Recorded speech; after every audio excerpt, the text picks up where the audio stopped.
যখন কোনো বান্দা সূরা ফাতিহার একটা করে আয়াত বলে আলহামদুলিল্লাহি রাব্বিল আলামিন, সঙ্গে সঙ্গে আল্লাহ জবাব দিয়ে বলেন হামিদানি আবদি, বান্দা তুই আমার প্রশংসা করলি। আর রহমানির রহিম যখন বলে আল্লাহ বলেন আসনা আলাইয়া আবদি। মালিক ইয়াউমিদ্দিন যখন বলে আল্লাহ বলেন মাজ্জাদানি আবদি। এরপরে যখন বলে ইয়াকা না'বুদু ওয়া ইয়াকা নাস্তাঈন পর্যন্ত যখন বলে আল্লাহ বলেন বান্দারে তুই আমার কাছে কি চাস, প্রাণ খুলে চা রে বান্দা।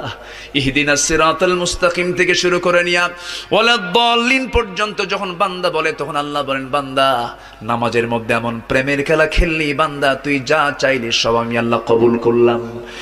ওই বান্দা যখন রুকুতে যায় আল্লাহ তখন অস্থির হন। ওই বান্দা যখন সিজদায় যাওয়ার জন্য প্রস্তুতি নাই, সমস্ত ফেরেশতাকে ডাক দিয়ে বলেন ও ফেরেশতারা, এই বান্দাগুলো আমাকে দেখলো না, রাসূলকে দেখলো না, কোরআনকে দেখে হাদিসকে বিশ্বাস করে আমাকে খুশি করার জন্য তার সবচেয়ে সম্মানজনক